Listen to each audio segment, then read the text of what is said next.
Eddie, Mikey, Christian, Para, Anthony, Max, David, Martin, and Josh. And before I begin, you might be looking at your program and wondering about the name change. So to explain a little bit of that, when I first planned on starting this project with the youngsters, I thought that the focus was going to be more on rap, on their music, and on the art that they do. And although that's a significant part of what the group does and a significant part of the project, when I started working with them and hanging out with them and coming around, I found that, you know, what's at play in the group is a lot bigger than the music and the art that they do. And before I get into that, let me put it into context by, or let me give you a little background on the city that it's located in, which is Richmond, California. So Richmond, I moved to Richmond at the age of 13. And at that time, my younger brother, who was a part of the group of the youngsters that I'm working with, he was, I believe, about 7 years old. So he grew up in Richmond a lot longer than I did. But when I was growing up there, and even now, some of the things that we would see is hyper surveillance by police, both in the school and in the community, including now, recently, I think it began last year, a daytime curfew for young people in high schools. So if they catch you outside school between the times of 9 in the morning and 2 p.m., the police will cite you. They will take you to the police station, and they will call your parents. You won't be under arrest, but they will give you a citation, so there will be something on your record just for not going to school. And I think that's very detrimental and problematic, right? Because the actual reasons why youngsters don't want to be at school aren't addressed. So it could be anything from a racist teacher to maybe things going on at home. But that's a whole other issue in itself. In addition to the hyper-surveillance by police, there's also violence, drugs, and poverty in the community, which is evident that within the last 10 years, Richmond has twice been named top 10 most dangerous city in the United States.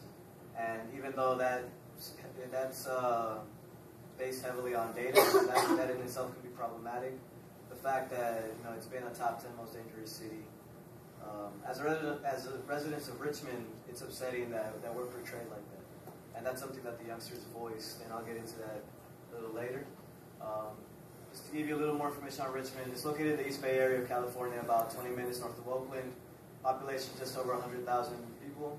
It's home to Chevron Refinery, which the refinery has been there since before 1905, which is when the city was founded. And having the refinery there is problematic, not only because it creates a toxic environment ecologically, but also socially. And that Chevron offers well-paying jobs, but most of the folks that work there don't live in Richmond. They live in communities outside of Richmond. You could say more upper-class, wealthy communities. Racial demographics, heavily people of color, and average per capita income is around $23,000 a year. So I started working with this group, even though at first I wanted to focus on their music and their art. I wanted to continue working with them because what they have is it's a group of over 50 youngsters, basically coming together, just looking out for each other, keeping each other out of trouble, making sure they're safe, helping each other navigate through Richmond and everything that encompasses Richmond. And the fact that something like this exists in a city like Richmond, I consider that almost revolutionary. So how and why they started up in 2009. Originally it was 5 of them that came together because they all loved art, right? They all loved art and music. And then out of that extended just this camaraderie, this family, this small community that throughout the years has just grown. And it has grown partly because, or mainly, largely because, where they live, right? Richmond. So in response to why some in Richmond commit violent actions against others in the community, and why or how some only look out for themselves, some of the youngsters shared this. Para said, "It's that Richmond mentality. I'm going to do whatever is best for me. Fuck whatever happens to you." Anthony said, there's no respect in Richmond. People want respect, but they don't know what it is. Martin says, we're put into this environment where you have to survive. So to me, that's them recognizing this individualistic culture that's created by capitalism, right? And when we talk about survival, another one of the youngsters, my younger brother, Eddie, he explains it as having this feeling of anxiety, this nervousness, just walking around the city or even just going out, having to look over your shoulder, even during the daytime. And when I talk about survival, I see this survival brought about and maintained by imperialism, colonialism, neocolonialism, patriarchy, racism, white supremacy, neoliberalism, the prison industrial complex, the military industrial complex, the drug war industrial complex, the nonprofit industrial complex, and the youth control complex, among others. All integral and systematic components of the United States of America, which in this project I refer to as the U.S. dominance complex. And Richmond is a prime example of how social, economic, and political policies and institutions can be detrimental to communities, which can be seen in how the youngsters feel about growing up in the city, right? In ghettos like Richmond, young people are set up to fail and commit acts deemed criminal by society's rules and laws. But what the group is doing, the tribe, what they're doing is refusing to be consumed by what they call Richmond shit. Richmond shit being any activity that you can become involved in, including anything from drug dealing to murder to stealing. Instead, youngsters in the tribe are looking to get past Richmond shit by looking to each other for help, support, community, family, for what I see as two main reasons. One being the natural need for human dignity, community, and family, and the second being what the U.S. dominance creates, which is a need for survival and a need to regain that dignity. But again, what the tribe is serving as is a form of survival and dignity recovery through the building, maintenance, and growing of something that's too often corrupted by the U.S. dominance complex, which is family and community. At the same time, the way that these youngsters are doing it is by not relying on the state. So earlier today, I went to Dr. Devon Peña's panel, and he said something along the lines of, as a response to a culture of displacement, autonomous zones are created. So the fact that these youngsters don't rely on the pigs, they don't rely on teachers, they don't rely on counselors, they don't rely on the school in general, they don't rely on nonprofits or other organizations, just rely on one another, and maintain that interest to just keep each other out of trouble and keep each other safe. That's their main value, right? And in addition to that, when asked what the tribe is about, it's not very complex to them. Martin says people want the same thing we do. They just want to kick it and just chill and not die. Para says it's like, for me, I view the tribe as my support system. Those are the people that I could run to if I ever need something or if I'm having trouble with something. I know for sure anyone in the tribe I could just chop it up with. And Anthony says, I see the tribe as a family made up of broken families. I think too often the term family is corrupted, right? And, clearly that's seen in what Anthony says. But at the same time, they recognize that the tribe, is this essential family, this community, something very, very significant to them. The group is not exclusive. Anyone that wants to join is welcome to. All they ask is that folks be themselves. Like Mara said, you just want to kick it, come through. Also, what the group's value include working together and learning with each other about art and music. So not everyone in the group is involved in art and music, but if folks are interested in that, there's plenty of skill sharing. And they also, again, build camaraderie through events like hosting, viewing boxing matches, going to the movies, watching football games. I remember one time I went to the movies with them. I'm not going to lie, there was about 40 of us that went into the movie. And it just filled up like 4 or 5 rows. Just 40 youngsters coming through just to go watch a movie.